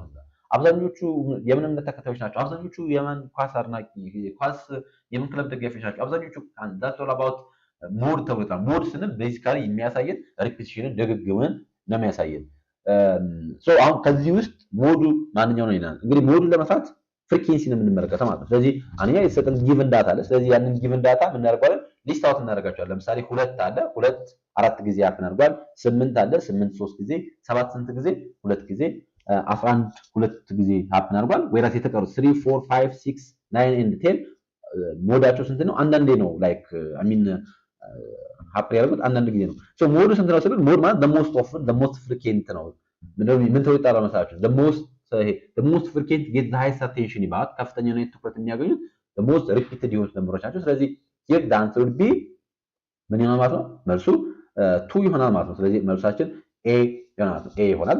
ሞድ በነገራችን ላይ ዩኒ ሞድ ይሆናል፣ ባይ ሞድ ይሆናል፣ ኖ ሞድ የሚሆንበት ጊዜ አለ። ለምሳሌ አሁን በዚህኛው ኮንቴክስት ውስጥ ምሳሌ ሁሉም ኢኳል የሆነ ፍሪኩዌንሲ ቢኖራቸው ሁሉም አራት ጊዜ ቢሆን አፕን ያደርጉት የዛኔ ኖ ሞድ ይሆናል። ምክንያቱም the most often የሆነ the most frequent የሆነ ስለሌለ ማለት ነው። አንዳንዴ ሁለት ሞድ የሚኖርበት ጊዜ ሊኖር ይችላል። ባይ ሞዳል የሚሆንበት፣ ትራይ ሞዳል የሚሆንበት፣ መልቲ ሞዳል የሚሆንበት ጊዜ ሊፈጠር ይችላል። እዚህኛው ውስጥ አክቹአሊ ይሄ ዩኒ ሞድ ነው። ስለዚህ መልሱ ኤ ይሆናል ማለት ነው። እሺ ሌላኛው ወደ አቲቲዩድ ኮምፖነንት እንምጣ። ወደ አቲቲዩድ ኮምፖነንት if a person feel excited about starting a new job which component of attitude is being expressed ነው የሚለን። ለአንድ ሰራተኛ አይ ሚን አንድ ግለሰብ አዲስ ስራ በማግኘቱ በጣም ኤክሳይትድ ሆኗል፣ ላይክ በጣም ደስተኛ ሆኗል ነው የሚለን። so which component of attitude is being expressed ነው የሚለን። ከሚከተሉት የአቲቲዩድ ኮምፖነንቶች ውስጥ ኤክስፕረስ የተደረገው ማንኛው ነው? አፌክቲቭ ኮምፖነንት፣ ኮግኒቲቭ ኮምፖነንት፣ ቢሄቪራል ኮምፖነንት ኦር ቢሄቪራል ኢንቴንሽን ወይስ ሪፍሌክቲቭ ኮምፖነንት ይለናል። what do you think? እንግዲህ ስለ አቲቲዩድ ስናነሳ አቲቲዩድ 3 ኮምፖነንቶች አሉት። እሺ አቲቲዩድ 3 ኮምፖነንቶች አሉት። የመጀመሪያው ኮግኒቲቭ ተብሎ ይጠራል። ኮግኒቲቭ is all about knowledge, belief, thought, opinion ተብሎ ይጠራል። all about logic ነው። ስለዚህ ያንን ምን ብለን እንጠራለን? ኮግኒቲቭ ተብሎ ይጠራል። ኮግኒቲቭ ስለሆነ ነገር ያለን ኦፒኒየን፣ ስለሆነ ነገር ያለን belief፣ ስለሆነ ነገር ያለን thought ሀሳብ፣ ስለሆነ ነገር ያለን ዕውቀትን ይቀርጥ ኮግኒቲቭ ተብሎ ይጠራል። ለምሳሌ በተቋሚ እኮ የሚከፈለው ክፍያ አነስተኛ ነው። that's all about cognitive opinion ነው፣ ሀሳብ ነው። ማግኘው ክፍያ በጣም ትንሽ ነው ከሌሎች አንፃር ሰነጣጥሮ የሚል ከሆነ that's all about cognitive component ተብሎ ይጠራል። ከዛ ያ cognitive component ወደ ምን ይላል? ወደ affective ይላል። affective ስንል emotional components of attitude ተብሎ ይጠራል። ኢሞሽን ላይ ፎከስ ያደርጋል፣ ፊሊንግ ላይ ፎከስ ያደርጋል። ስለዚህ በዛ ላይ cognitive ላይ ባለው ቶት ላይ ምን ይኖራል አፌክቲቭ ይጨምርበታል የዛን ኢሞሽን ይጨምርበታል ፊሊንግ ይጨምርበታል ስለዚህ like if it is angry by its paid ማለት በሚከፈለው ክፍያ የሚበሳጭ ከሆነ የሚናደር ከሆነ that's all about affective ነው ማለት አሁን እዚህ ውስጥ ምን ስለተጨመረበት ፊሊንግ አለው ስሜት አለው ያ ፊሊንግ or ያ ስሜት ያ አፌክቲቭ ያን አፌክቲቭ ለንቷል ማለት ነው ፊሊንጉ መናደዱ ማለት ነው ከዛ ቢሄቪራል አለው ስለዚህ ቢሄቪራል ስንል አሁን አክሽን ቤዝድ ነው ማለት ነው ፕሪሰፖዝድ ይሆናል ማለት ነው ፕሪዲስፖዚሽን ቱ አክት ተብሎ ይጠራል ስለዚህ አይ በቃ ይሄን ስራ መልቀቅ አለብኝ የሚል ከሆነ ያንን ቢሄቪራል ተብሎ ይጠራል ኢቭን የሚለቅ ከሆነ ያንን ቢሄቪራል ተብሎ ይጠራል አሁን እዚህኛው ውስጥ the person feel excited ነው የተባለው ስለዚህ መልሱ ምን ማለት ነው ኤክሳይትድ መሆን ላይክ ደስተኛ መሆን ፊሊንግ ነው ስለዚህ ያንን አፌክቲቭ ኮምፖነንት ተብሎ ይጠራል ስለዚህ አፌክቲቭ ኮምፖነንት of attitude related to the feeling and the emotion toward object person or a situation ተብሎ ይጠራል ስለዚህ feeling excited መሆን is all about affective component ተብሎ ይጠራል ኮግኒቲቭ ብለን የምንለው እንዳልኳችሁ ከብልሽ ጋር ከቶት ጋር ከኖሌጅ ጋር የሚገናኝ ነው ስለዚህ ለምሳሌ ይሄ ስራ እኮ ለኔ ኬር ጥሩ ነው ብሎ የሚያስብ ከሆነ that's all about ኮግኒቲቭ ነው ማለት ነው ኦፒኒየን ስለሆነ አይዲያ ስለሆነ ብሊፍ ስለሆነ ነገር ግን ይሄ ኤክሳይት መሆን ደስተኛ መሆን is not about ኮግኒቲቭ ያ አፌክቲቭ እና የሚያሳየን ቢሄቪራል ምን ምንድነው በቃ ስለዚህ በቃ ጠንክሬ እሰራለሁ እንተው አይወልድ ወርክ this job ብለን የምናስብ ከሆነ ምክንያቱም በዛ ደስተኛ ከሆነ ከዛ ያ ደስተኛ መሆናችን ወደ ሆነ ቢሄቪየር ሊድ ያደርገናል ነው ያ አፌክቲቭአችን ወደ ቢሄቪየር ሊድ ያደርገናል ስለዚህ ያንን ነው የሚያሳየን predisposition to act ነው behavioral intention or behavioral component ነው እንደው it's not an emotional reaction ማለት behavioral ሲባል behavior እንደተቀለ በድርጊት ኤክስፕረስ የሚደረግ ነገር እንጂ በስሜት ኤክስፕረስ የሚደረግ ነገር አይደለም behavior ብለን የምንጠራው ስለዚህ ከዚህ አንፃር እሱ የሚሆነው ኤ ነው ሪፍሌክቲቭ ሲምፕሊ ለማሳሳት የገባ ነው እንጂ ባነት የአቲቲዩድ ኮምፖነንቶች ሶስት ናቸው እነሱም ኮግኒቲቭ አፌክቲቭ እና ቢሄቪራል ተብለው ይጠራሉ ማለት ነው እሺ question number 75 which type of research focuses with generalization and formulations of theory and principle ነው የሚለው ከሚከተሉት የሪሰርች አይነቶች ውስጥ በዋናነት ቲዮሪ እና ፕሪንሲፕልን ጀነራላይዝ ማድረግና ፎርሙሌት ማድረግ ላይ ፎከስ የሚያደርገው ማንኛው ነው ይላል ማንኛው ላይ descriptive research action research applied research fundamental research let's see one by one እንግዲህ descriptive research ብለን የምንጠራው በዋናነት የበለጠ ምን ላይ ፎከስ ያደርጋል ስንል የአንድን ፖፑሌሽን ኦር አንድን ሲቹዌሽን ዲስክራይብ ማድረግ ላይ ፎከስ የሚያደርግ ነገር ነው ዲስክራይብ ማድረግ እንጂ ላይክ የአንድን ቲዮሪ ቢልድ ማድረግ ላይ ወይም ጀነራላይዝ ማድረግ ላይ ፎከስ ያደርጋል ጀነራላይዜሽን ላይ ኤክስፕላናቶሪ ነው እንጂ ዲስክሪፕቲቭ አይሆንም ላይክ ቲዮሪን ምናምን ፎርሙሌት ማድረግ የበለጠ ኤክስፕሎራቶሪ ተብሎ የሚጠራው ይሻላል ቲዮሪ ፎርሙሌት ማድረግ እንጂ ዲስክሪፕቲቭ ሪሰርች እንደዚህ አይሆንም ስለዚህ ኤምኤል ሳይሆን ማለት ነው አክሽን ሪሰርች ስንልም አክሽን ሪሰርች የበለጠ ፕሮብለም ኦሪየንትድ ሪሰርች ተብሎ ይጠራል አክሽን ሪሰርች ፕሮብለም ኦሪየንትድ ነው የበለጠ ይሄ ፕራክቲካሊ ሆነ እጃችን ላይ አይናችን ስር ያለ ችግርን ለመፍታት የሚያግዝ የሪሰርች አይነት ነው የአፕላይድ ሪሰርች ኦር አክሽን ሪሰርች ተብሎ የሚጠራው ስለዚህ ለምሳሌ አንድ መምህር ክላስሩም ውስጥ የተማሪዎች ውጤት ዝቅተኛ ከሆነ ስለዚህ የተማሪዎችን ውጤት ዝቅተኛ የሆነበት ምክንያት ምንድነው ስለዚህ ያንን ችግሩን መለየት ከዛ ለዛ ችግር የሚሆነው መፍትሄ የሚያፈልቅበት that's all about action or applied research ይባላል ስለዚህ ሪሊ የሆነ ፕራክቲካል የሆነ ፕሮብለምን ሶልቭ ለማድረግ የምንጠቀምበት ነው ስለዚህ አፕላይድም አክሽን ተመሳሳይ ናቸው ስለዚህ ቢና ሲመልስ አይሆንም ማለት ነው ስለዚህ ዳንስ ሮል ቢ ኤ ፈንዳሜንታል ሪሰርች ፒውር ሪሰርች ተብሎ ይጠራል ይሄ የበለጠ ያንን ዕውቀት ቢውልድ ለማድረግ አዳዲስ ቲዮሪዎችን ፎርሙሌት ለማድረግ ጀነራላይዝ ለማድረግ የምንጠቀምበት ኢሚዲየት የሆነ ፕራክቲካል አፕሊኬቢሊቲ የሌለው በቃ ኢትስ ኮምፕሊትሊ ፒውር ሪሰርች ተብሎ ይጠራል ማለት ነው ፒውር ሪሰርች ቤዚክ ሪሰርች እየተባለ የሚጠራው በጠራሽ ሶስት ስያሜዎች ናቸው ያሉት ፈንዳሜንታል ቤዚክ እና ፒውር ተብለው ይጠራሉ ኢትስ ሜን ኤም ኢዝ ኦል አባውት ኤክስፓንድ ኖሌጅ ተውጣሉ ኖሌጅን ኤክስፓንድ የምናደርግበት አዳዲስ ቲዮሪዎችን ፕሪንሲፕሎችን በማድረግ ጀነራላይዝ በማድረግ ዴቨሎፕ በማድረግ ያለንን ኖሌጅ የበለጠ ኤክስፓንድ የምናደርግበት ሴናሪዮ ነው ማለት ነው እንዳልኳችሁ ኢሚዲየት የሆነ ፕራክቲካል ችግርን ለመፍታት አይደለም ላይክ ዴቨሎፕ የሚደረገው ራዘር ላይክ ኮንሴፕቶችን ፍሬምወርኮችን ሞዴሎችን ቢውልድ ለማድረግ የሚያግዝ አይነት የሪሰርች ፎርማት ነው ፈንዳሜንታል ሪሰርች ተብሎ የሚጠራው ፈንዳሜንታል ሪሰርች በተፈጥሮ ራሱ በብዛት የናቹራል ሳይንስ ላይ ያለ ሪሰርችን ስንመለከተው ፈንዳሜንታል ተብሎ ይጠራል ሶሻል ሳይንስ ላይ ያለ ሪሰርች ደግሞ በብዛት አክሽን ኦር አፕላይድ ተብሎ ይጠራል ምክንያቱም ሶሻል ሳይንስ ሪሰርቾች የበለጠ አንድ ማህበረሰብ ከረንትሊ ፌስ እያደረገ ያለውን ቻሌንጅ ሶልቭ ማድረግ ላይ ፎከስ የሚያደርጉ አይነት ሪሰርቾች ስለሚሆኑ ከዚህ አንፃር የበለጠ አክሽን ሪሰርች ኦር አፕላይድ ሪሰርች በብዛት በሶሻል ሳይንስ ሪሰርች ውስጥ አፕላይ ይደረጋል ፈንዳሜንታል ሪሰርች ግን የበለጠ በተለይ ሳይንስ ቤዝድ የሆኑ ወይም ደግሞ አጠቃላይ ናቹራል ሳይንስ ላይ የበለጠ ያለ የሪሰርች አይነት ነው Question number 76 አንዳንዴ እንደዚያ ረዘም ያለ ጥያቄ ይመጣል። So as part of your organizational strategic planning, you need to design organizational structure that accommodates rapid technological change. So what elements would you prioritize in your design to enhance adaptability and innovation? እንግዲህ የተቋሞች ስትራቴጂክ as part of your strategic plan እያዘጋጃችሁ ቅር እያዘጋጃችሁ so you need to design like structure that accommodate rapid technological change። ስለዚህ ክሬት የምታደርጉት ስትራክቸር በተለይ አዲስ የመጣ ያለውን የቴክኖሎጂካል ቼንጅን አኮሞዴት ሊያደርግ የሚችል አይነት ስትራክቸርን ዲዛይን አድርጋችሁ ነው የሚለው። ዲዛይን ማድረግ ፈለጋችሁ። ስለዚህ ዲዛይን በማድረግ ሂደት ውስጥ ፕራዮሪታይዝ የምታደርጉት ኤሌመንት ማንኛው ነው? ፕራዮሪታይዝ በተለይ ይሄ አዳፕታቢሊቲ እና ኢኖቬሽን ኢንሃንስ ሊያደርግ የሚችል አይነት ዲዛይንን ቢልድ በማድረግ ሂደት ውስጥ ፕራዮሪታይዝ ልታደርጉት የሚገባው ኤሌመንት ማንኛው ነው? ኤ ፎከስ ኦን ሜንቴኒንግ ሃይሊ ሴንትራላይዝድ ዲሲዥን ሜኪንግ ፕሮሰስ ቱ ኮንትሮል ቴክኖሎጂካል ኢምፕሊሜንቴሽን። ሴንትራላይዝድ ዲሲዥን ሜኪንግ አፕላይ በማድረግ ከቴክኖሎጂካል ኢምፕሊሜንቴሽን ኮንትሮል ማድረግ ይለናል። ቢ create a cross-functional team that easily adjust new technologies and market demand። ይህ ደግሞ ክሮስ ፋንክሽናል ቲሞች ወይ ደግሞ የተለያዩ ቲሞች ኮላቦሬት የሚያደርጉበት ክሮስ ፋንክሽናል ቲምን በማድረግ ክሬት በማድረግ በቀላሉ የአዲስ የሚመጡ አይነት ቴክኖሎጂካል እና የማርኬት ዲማንዶች ሲኖሩ የዛኔ ኢዝሊ አጀስት ማድረግ ይለናል። ቢ ሲ ሪቨርት ትራዲሽናል ሂራርኪስ ቱ ኢንሹር ስቴቢሊቲ ዱሪንግ ፔሪድ ኦፍ ቼንጅ ይላል። ይሄ ደግሞ ወደ ትራዲሽናል ሂራርኪዎች ሪቨርት በማድረግ ወይ ደግሞ ባክ በማድረግ ወይ ደግሞ ሪጅሊ ኮንትሮል በማድረግ ማለት ነው ቼንጅን የበለጠ ማኔጅ ማድረግ የሚል አይነት ፐርስፔክቲቭ ነው ያለው።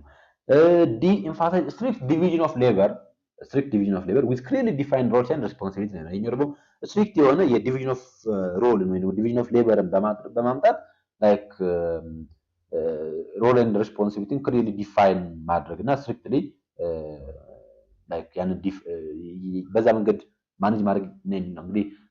ስለዚህ ከሚከተሉት ኤሌመንቶች ውስጥ ፕራዮሪታይዝ መደረግ ያለበት ማንኛው ነው? በተለይ አዳፕቲቪቲ ኤንድ ኢኖቬሽን ኢንሃንስ ለማድረግ ስንል ካሉት ኦፕሽኖች ውስጥ ቤስት ተብሎ የሚታሰበው ኦፕሽን ቢ ይሆናል ማለት ነው። ምክንያቱም ይሄ በተለይ ራፒድ የሆነ የቴክኖሎጂካል ቼንጅ ካለ ተቋሞች በተቻለ መጠን ፍሌክሲብል መሆን መቻል ይጠበቅበታል። ስለዚህ ለዛ ደግሞ በተቻለ መጠን በተቋማችን ውስጥ ለዛ ፍሬንድሊ መሆን መቻል ይጠበቅበታል። ስለዚህ ክሮስ ፋንክሽናል ቲሞች እና ከዛ ደግሞ እነዚያ ክሮስ ፋንክሽናል ቲሞች ደግሞ የበለጠ ቴክኖሎጂ እና ማርኬት ዲማንድን አጀስት ማድረግ የሚችል አይነት ከሆኑ እሱ የበለጠ ሪኮመንድ ይደረጋል። ምክንያቱም ከዛ ሌሎቹ መልስ አይሆንም። ምክንያቱም ሴንትራላይዝድ የምናደርግ ከሆነ ዲሲዥን ሜኪንጉ in the hands of superior ወይ ደግሞ ሴንትራል ፓወር ላይ ብቻ ነው የሚሆነው። ስለዚህ ከዚህ አንጻር መልስ አይሆንም። ወደ ላይክ ሪቨርት ማድረግም እሱም የበለጠ ሪጅድ የመሆን ነገር ስላለ ስለዚህ እሱም መልስ አይሆንም። ዲንም ስንመለከት ስትሪክት የሆነ ዲቪዥን ኦፍ ሌበርም ካለ እሱ በተመሳሳይ መልኩ እንደዚህ አዳፕታቢሊቲን ኢኖቬሽንን ኢንሃንስ ለማድረግ አያገለግልም። ስለዚህ መልሱ ቢ ነው የሚሆነው። እሺ ኬሽን ነምበር 77 what the primary focus of strategy implementation compared to strategy formulation ይላል። የስትራቴጂ ኢምፕሊሜንቴሽን ፕራይመሪ ፎከስ የሆነው ማንኛው ነው ከስትራቴጂ ፎርሜሽን ይልቅ? ኤ ኮንዳክቲንግ የማርኬት ሪሰርች፣ ቢ ማኔጂንግ ፎርስ ዱሪንግ ዘ አክሽን፣ ሲ ፖዚሽኒንግ ፎርስ ቢፎር ዘ አክሽን፣ ዲ ዴቨሎፒንግ ኒው ስትራቴጂ ይለናል። ፕራይመሪ ፎከስ ኦፍ ኢምፕሊሜንቴሽን እንግዲህ በስትራቴጂክ ማኔጅመንት ላይ ስናነሳ ስትራቴጂክ ማኔጅመንት፣ ስትራቴጂ ፎርሜሽን፣ ኢምፕሊሜንቴሽን እና ደግሞ ኢቫሉዌሽን አለ ያሉ። ስለዚህ የስትራቴጂ ኢምፕሊሜንቴሽን ፕራይመሪ ፎከስ የሆነው ማንኛው ነው? ማርኬት ሪሰርች ኮንዳክት ማድረግ፣ በአክሽን ጊዜ ያሉ ፎርሶችን ማኔጅ ማድረግ፣ ፎርሶችን ከአክሽን በፊት ፖዚሽን ማድረግ ወይስ አዲስ ስትራቴጂ ዴቨሎፕ ማድረግ ይለናል። ሶ ሂር ዘ አንሰር ውድ ቢ ማኔጂንግ ፎርስ ዱሪንግ ዘ አክሽን ተብሎ ይጠራል። ስትራቴጂ ኢምፕሊሜንቴሽን ኢዝ ዘ ፌዝ ዌር ዘ ፕላንስ አር ፑት ኢንቱ አክሽን ተብሎ ይጠራል። ፕላናችን ወደሚቀመጥበት ወደ አክሽን የሚቀመጥበት ነው በዋናነት። ስለዚህ እዚህኛው ውስጥ የበለጠ ያሉ አክሽኖችን ሞቢላይዝ የምናደርግበት የበለጠ እነሱ ላይ ፎከስ አድርገን ሰራተኞቻችንን አክቲቪቲዎችን ኮኦርዲኔት የምናደርግበት ሰራተኞቻችንን ሞቲቬት የምናደርግበት በተቻለ መጠን ያሉ ላይክ ቼንጆችን ኢንተርናል ኤክስተርናል ዩናይት ፎርሶችን ማኔጅ ለማድረግ ጥረት የምናደርግበት ነው። ስለዚህ እንዳጠቃላይ ይሄኛው ፓርት ኢምፕሊሜንቴሽን ብለን የምንጠራው እንዳጠቃላይ ፎርሶችን ማኔጅ የምናደርግበት ነው። የአክሽን ስቴጅ ነው ማለት ነው። ይህን ስንመለከት እንዳጠቃላይ ማርኬት ሪሰርች ኮንዳክት ማድረግ ከዚህ ከኢንቫይሮንመንታል ስካኒንግ ጋር ተያያዥነት ያለው ጉዳይ ነው። ስለዚህ እሱ ፎርሙሌሽን ላይ የምናገኘው እንጂ ኢምፕሊሜንቴሽን ላይ ያለው ጉዳይ አይደለም። ከዛ ተጨማሪ ፖዚሽኒንግ ፎርስ ቢፎር አክሽን ይሄም ስትራቴጂ ፎርሙሌሽን ላይ ነው። ምክንያቱም አናላይዝ ማድረግ ከዛ እንዳጠቃላይ ያሉ ሪሶርሶችን ሴት ማድረግ የሚያስፈልጉ አይነት ስትራቴጂዎችን ፎርሙሌት ማድረግ ዘቷል ፖዚሽኒንግ ፎርስ ቢፎር አክሽን ተብሎ የሚጠራው። ስለዚህ ከአክሽን በፊት ያለው ነገር በሙሉ ፎርሙሌሽን ላይ ነው ያለው። አዲስ ስትራቴጂን ዴቨሎፕ ማድረግ ዘቷል ኦልሶ ፓርትስ ኦፍ ፎርሙሌሽን። ስለዚህ ኢምፕሊሜንቴሽን የሚያሳየን ፎርስ ዱሪንግ አክሽን ተብሎ ይጠራል ማለት ነው። እሺ ሌላኛው in strategic management process ከአሁንም ስትራቴጂክ ማኔጅመንት ላይ የወጣ ጥያቄ ነው። which of the following elements are important in strategic formation stage ነው የሚለው። በስትራቴጂ ፎርሜሽን ስቴጅ ውስጥ ኢምፖርታንት የሆነው ኤሌመንት ማንኛው ነው? ኤ ሎንግ ተርም ኦብጀክቲቭ፣ ቢ ፖሊሲ፣ ሲ አኑዋል ኦብጀክቲቭ፣ ዲ ጋይድላይን ሩልስ ኤንድ ፕሮሲጀር ይለናል። ከሚከተሉት ውስጥ በስትራቴጂክ ፎርሜሽን ስቴጅ ውስጥ ኢምፖርታንት የሆነው ኤሌመንት ማንኛው ነው? ጋይድላይን ሩል ኤንድ ፕሮሲጀር ኢዝ ኖት አን ኢምፖርታንት ኤሌመንት ኢን ስትራቴጂ ፎርሜሽን ስቴጅ። ዲ ላይ ያለው ኦፕሽን ማለት ነው። እሱ የበለጠ በኢምፕሊሜንቴሽን ውስጥ አፕላይ የሚደረግ ኢምፕሊሜንቴሽን ውስጥ በጣም የሚያስፈልግ ነው። በኢምፕሊሜንቴሽን ጊዜ ጋይድላይን ይፈልጋል፣ ሩል ይፈልጋል፣ ፕሮሲጀር ይፈልጋል። ስለዚህ ያ የበለጠ ስትራቴጂያችንን ኤክስኪዩት ለማድረግ ለማስፈጸም የሚያስፈልገን ኤሌመንት ስለሆነ ማለት ነው። ሲ አኑዋል ኦብጀክቲቭን ስንመለከት አኑዋል ኦብጀክቲቭ ኢዝ ኦልሶ ፓርት ኦፍ ኢምፕሊሜንቴሽን። አሁን ኦብጀክቲቭ ሴት የምናደርገው አክቹዋሊ በዋናነት ኦብጀክቲቭ ሴት የምናደርገው ፎርሙሌሽን ላይ ነው ግን ፎርሙሌሽን ላይ ሴት የምናደርገው ኦብጀክቲቭ ሎንግ ተርም ኦብጀክቲቭ ነው እንጂ አኑዋል የሆነ አይነት ኦብጀክቲቭ በዋናነት ሴት የምናደርገው አኑዋል ኦብጀክቲቭ ለምን የሚያግዘን መሰላችሁ? የበለጠ ኦብጀክቲቫችንን ዲቫይድ የሚያደርግልን ነው። ያለንን የሎንግ ተርም ኦብጀክቲቭ መፈጸም ወደሚችሉ ሾርት ተርም ወደሆኑ የበለጠ ታክቲካል ወደሆኑና ላይክ ፕራክቲካል ማድረግ ወደምንችላቸው ኦብጀክቲቮች ኮንቨርት የሚያደርግልን ነው አኑዋል ኦብጀክቲቭ ተብሎ የሚጠራው። ስለዚህ አኑዋል ኦብጀክቲቭ ኢዝ ኖት ዘ አንሰር። አኑዋል ኦብጀክቲቭ መልስ አይሆንም ማለት ነው። አይ ሚን ሶሪ የአኑዋል ኦብጀክቲቭ is a part of strategic implementation, not a part of strategy formulation. ምክንያቱም አኑዋል ኦብጀክቲቭ ሾርት ተርም ስለሆነ ስትራቴጂክ ፎርሜሽን ላይ መልሱ የሚሆነው ኤ ነው፣ ሎንግ ተርም ኦብጀክቲቭ የሚለው። ፖሊሲ መልስ አይሆንም። ለምንድን ፖሊሲ መልስ የማይሆነው ስትራቴጂክ ፎርሜሽን ላይ? ምክንያቱም በስትራቴጂ ፎርሜሽን ላይ ፖሊሲ ቤዚካሊ ኢምፕሊሜንቴሽን ላይ ነው የሚያስፈልገው። ምክንያቱም ፖሊሲ በዋናነት የሰዎችን ቢሄቪየር ጋይድ የምናደርግበት የሰዎችን ዲሲሽን ሜኪንግ ጋይድ የምናደርግበት ነው። ስለዚህ ይሄ በዋናነት ኢምፕሊሜንቴሽን ላይ የሚያስፈልግ እንጂ ፎርሜሽን ላይ የሚያስፈልግ አይደለም። ስለዚህ በስትራቴጂ ፎርሜሽን ስቴጅ ውስጥ ኢምፖርታንት የሆነው ኤሌመንት ሎንግ ተርም ኦብጀክቲቭ ነው። ስለዚህ ዛት ዊል ቢ ኤ ይሆናል። እሺ ኩዌስችን ነምበር 79 አሁን ደግሞ ከሞቲቬሽን ጋር የተያያዘ ጥያቄ you are designing a motivation program for your organization based on Maslow hierarchy of needs. So which approach would you take to ensure employee needs and effectively addressed ነው የሚለው። እንግዲህ ለተቋማችሁ የሞቲቬሽናል ፕሮግራም ዲዛይን አድርጉ ተባላችሁ or you are designers to motivation programs ያንን የሞቲቬሽናል ፕሮግራም ደግሞ ዲዛይን ማድረግ የፈለጋችሁ ቤዝድ ኦን ማስሎ ሂራርኪ ኦፍ ኒድስ ነው። ከሚከተሉት አፕሮቾች ውስጥ ማንኛውን ነው የምትመርጡት ነው? ኤ ፕራዮሪታይዝ ሶሻል ኒድ ባይ ኦርጋናይዚንግ ቲም ቢልዲንግ አክቲቪቲ ዋይል ኔግሌክቲንግ አዘር ኒድ ነው። ስለዚህ የበለጠ ሶሻል ኒድ ላይ ፕራዮሪታይዝ በማድረግ ሌሎቹን ኒዶች ኔግሌክት በማድረግ ይለናል። ቢ ክሬት ኮምፕሬሄንሲቭ ፕሮግራም ዳት አድሬስስ ፊዚዮሎጂካል ኦር ሳይኮሎጂካል ሴፍቲ ሶሻል ስቲም ኤንድ ኦልሶ ሰልፍ አክቹዋላይዜሽን ኒድ ይለናል። ይሄ ደግሞ ኮምፕሬሄንሲቭ የሆነ ፕሮግራሞችን ክሬት በማድረግ እነዚህን የሚታዩትን አምስቱን ከቤዚክ ኒድ ጀምሮ ያሉትን የሴፍቲ ሶሻል ስቲም እና ሰልፍ አክቹዋላይዜሽን ኒዳችንን አድሬስ ማድረግ ይለናል። ሲ ሊሚት ሞቲቬሽናል ስትራቴጂስ ቱ ፐርፎርማንስ አፕራይዛል ኤንድ ፊድባክ ይለናል። የበለጠ ደግሞ ይሄኛው ለፐርፎርማንስ አፕራይዛል እና ለፊድባክ ሊሚት ማድረግ ይለናል። ሲ ዲንም ፎከስ ኤክስክሉሲቭሊ ኦን ፋይናንሻል ሪዋርድስ ቱ ሳቲስፋይ ፊዚዮሎጂካል ኤንድ ሴፍቲ ኒድ ነው የሚለው። ይሄ ደግሞ የበለጠ ፋይናንሻል ሪዋርድ ላይ ብቻ ፎከስ በማድረግ የሰዎችን ፊዚዮሎጂካል ወይ ደግሞ ላይክ ቤዚክ ወይም ሳይኮሎጂካል ያን የምንጠራው ኒዳቸው እና ሴፍቲ ኒዳቸው ፉልፊል ማድረግ ይለናል። ከዚህ አንጻር መልሱ ማንኛው ነው ስንል እዚሁ ነው የማስሎ ሂራርኪ ኦፍ ኒድ ቲዮሪ ተብሎ የሚጠራው ማስሎ ሂራርኪ ኦፍ ኒድ ቲዮሪ ነው የሚባለው። ማስሎ ሂራርኪ የሚነግረን ስለዚህ ከቤዚክ ይነሳና ከዛ በኋላ ወደ ሴፍቲ ከዛ ወደ ሶሻል ከዛ ወደ ስቲም ከዛ ወደ ሰልፍ አክቹዋላይዜሽን ይመጣ ኒድ ነው። ስለዚህ መልሱ የሚሆነው ቢ ነው ማለት ነው። መልሱ የሚሆነው ቢ ነው። ምክንያቱም ማስሎ ሂራርኪ ኦፍ ኒድ ተብሎ የሚጠራው ሰጀስት ለሂውማን ሞቲቬሽን መልቲ ሌየርድ ብሎ ነው የሚያስበው ደረጃ በደረጃ ነው የሚሄደው። ስለዚህ መነሻ አለው፣ ቤዚክ የሆነ ኒድ አለው። ስለዚህ የሰው ልጅ መጀመሪያ ፉልፊል ማድረግ የሚፈልገው ቤዚክ ኒድ ነው። ዋንስ ቤዚክ ኒዱን ፉልፊል ካደረገ በኋላ ወደ ምን ይላል ነው ወደ ሴፍቲን ካሟላ ወደ ሶሻል፣ የሶሻልን ካሟላ ወደ በኋላ ወደ ስቲም፣ ከዛ በኋላ ወደ ሰልፍ አክቹዋላይዜሽን ላይ ይደርሳል የሚል ነው። ሰልፍ አክቹዋላይዜሽን ላይ ይደርሳል የሚል። ስለዚህ ሎሩ የሚሆነው መነሻ የሚሆነው ሳይኮሎጂካል ወይ ደግሞ ይሄ ፊዚዮሎጂካል በለጠራ ደግሞ ቤዚክ እያልን የምንጠራው ኒዳችን ነው። ፊዚዮሎጂካል ኒድ ተብሎ የሚጠራው ነው። እሱን መነሻው ፖይንት ነው። ከዛ መድረሻው ደግሞ ሃየር ሌቭል ኒድ ብሎ የሚጠራው ሰልፍ አክቹዋላይዜሽን ነው። ስለዚህ በዋናነት የማስሎ ሂራርኪ ኒድ ቲዮሪ እንደዚህ ላይ ፎከስ ያደርጋል። ስለዚህ የበለጠ ፌር የሆነ ፔመንቶች ወርኪንግ ኮንዲሽኖችን የምናሟላበት፣ ቲም ወርኮችን ክሬት የምናደርግበት፣ ሪኮግኒሽን የምንፈጥርበት፣ ከዛ ፎር ፐርሰናል ግሮዝ ኦፖርቹኒቲዎችን ክሬት የምናደርግበት ይሆናል ማለት ነው። ያንን በተቋም ደረጃ ኢምፕሊመንት ስናደርገው ሶሻል ኒድ ወይ ነው ይሄ ላይክ የኤ መልስ አይደለም። ምክንያቱም ማስሎ ላይክ ሶሻል ኒድ ላይ ብቻ ፎከስ የሚያደርግ አይደለም እንዳልኳችሁ ሂራርኪ ኦፍ ኒድ ስለሆነ ሲ መልስ አይሆንም፣ ዲ መልስ አይሆንም። ምክንያቱም ማስሎ ከዛ ላይ የበለጠ ብሮድ የሆነ ስለሆነ ማለት ነው። ስለዚህ መልሱ የሚሆነው ቢ ነው ማለት ነው። እሺ question number 80 when developing a project strategy which of the following should be prioritized to ensure alignment with the project objective ነው የሚለው። እንግዲህ የፕሮጀክት ስትራቴጂ ዴቨሎፕ በማድረግ ሂደት ውስጥ ከሚከተሉት ውስጥ ፕራዮሪታይዝ ማድረግ የሚጠበቅባችሁ ማንኛው በተለይ ከፕሮጀክት ኦብጀክቲቫችሁ ጋር? ኤ budget constraint without regard to project goal, B personal preference of the project team member, C current market trends in stakeholder need. D, historical data from the previous annulated projects. So here the answer would be C ነው ማለት ነው። current market trend የሚለው current market trend and stakeholder needs የሚለው መልስ ይሆናል። ምክንያቱም ለአጠቃላይ የፕሮጀክት ስትራቴጂን ዴቨሎፕ በማድረግ ሂደት ውስጥ የበለጠ ትኩረት የምናደርገውና ላይክ ፕራዮሪታይዝ የምናደርገው የበለጠ ለማርኬት ትሬንድ ነው ለማርኬት ትሬንድ ነው። ስለዚህ ኢፌክቲቭ የሆነ የፕሮጀክት ስትራቴጂ በተቻለ መጠን ከማርኬት ትሬንዶች ጋር እንዲሁም ደግሞ ከስቴክሆልደር ኒዶች ጋር ከስቴክሆልደሮቻችን ኒድ ጋር ምን ማድረግ የሚችል አላይን ማድረግ የሚችል ስለዚህ ከዚህ አንፃር መልሱ የሚሆነው ሲ ነው። የበጀት ኮንስትሬንት ብለን የምንጠራው ሶ ይሄኛው ላይክ እንደ መልስ አይሆንም። ሶ ላይክ በጀት አስፈላጊ ነገር ቢሆንም ግን እንዳጠቃላይ የበለጠ ኮስት ላይ ብቻ ፎከስ ማድረግ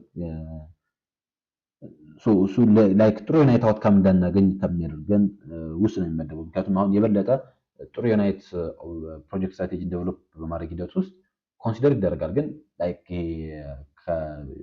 ላይክ በጀታችን በተቻለ መጠን ከፕሮጀክት ኮዳችን ጋር አላይን ማድረግ መቻል ይጠበቅበታል። ፐርሰናል ፕሪፈረንስን ላይክ ፕሮጀክት ሰሌክት በማድረግ ሂደት ውስጥ ላይክ የፐርሰናል ፕሪፈረንስ ያን ያክል ኢሹ የሚደረግ ኦር ያን ያክል ትኩረት የሚሰጥበት ጉዳይ አለን። ስለዚህ ከዚህ አንፃር እንደውም ከፐርሰናል ፕሪፈረንስ ወይም ደግሞ ከፕሮጀክት ቲም ሜምበር ፕሪፈረንስ ይልቅ የበለጠ የስቴክሆልደር ፕሪፈረንስ ነው ትኩረት የሚሰጠው። ከዛ ተጨማሪ አናሊቲክ ፕሮጀክቶች ላይ ያሉ ሂስቶሪካል ዳታዎች ያን ያክል necessary አይደለም። ስለዚህ the most important element is C። እሺ መልሱ የሚሆነው C ነው። ለዛሬ ያለን ቆይታ እዚህ ጋር እንጨርሳለን። የሚቀረን አንድ ፓርት ቪዲዮ ይቀረናል ማለት ነው። እሱን ደግሞ በቅርብ ቀን ሜቢ ከ3 ከ4 ቀን በኋላ ለቅላችኋለሁ። የመጨረሻ ቪዲዮ ይሆናል ማለት ነው። ቀጣይ ሳምንት የምለቀው። ዛሬ ግን አራተኛውን ክፍል አይተናል። ዛሬም 20 የሚደርሱ ጥያቄዎችን አይተናል። በቆይታችን ጥሩ በሆነ መንገድ ኤክስፕሌን ለማድረግ ጥረት እንዳደረኩኝ አምናለሁኝ። እንግዲህ የእናንተን አስተያየት ደግሞ ኮሜንት ሴክሽን ላይ እጠብቃለሁኝ። ግልጽ ያልሆነላችሁ ክሊር ያልሆነላችሁ ጥያቄ ካለ ኮሜንት ሴክሽን ላይ ልጽፉልኝ ትችላላችሁ። እዛ ላይ ማብራሪያዎችን ልሰጣችሁ እችላለሁኝ፣ ክሊር ላደርግላችሁ እችላለሁኝ። በቴሌግራም ኮንታክት ልታደርጉ ትችላላችሁ። የሆነ ፖይንት ላይ ያልገባችሁ ጥያቄ ካለ ቴሌግራም ላይ ልጠይቁ ትችላላችሁ። እዚህኛው ፓርት ላይ ስሰራ የኛው ጥያቄ አልገባኝም ነበር ብትሉኝ ኤኒታይም መልስላችኋለሁኝ። ያልኳችሁ የሚነበብ አይነት ፋይል የምትፈልጉ ተማሪዎች ካላችሁ ኤኒታይም ኮንታክት ልታደርጉ ትችላላችሁ። እንግዲህ ለዛሬ ያለውን ቆይታ እዚህ ጋር እንጨርሳለን። ስለተከታተላችሁኝ ሁላችሁንም ከልብ አመሰግናለሁኝ። ይህ ቪዲዮ ብዙዎች ጋር መድረስ እንዲችል አደራችሁን ላይክ ማድረጋችሁን፣ ሼር ማድረጋችሁን ኤግዚት ኤግዛም ለሚፈተኑ ተማሪዎች በሙሉ መላካችሁ እንዳትረሱ ስል ለማሳሰብ እወዳለሁኝ። በድጋሚ ለሁላችሁም መልካም ጊዜ ይሁንላችሁ። ቴንክ ዩ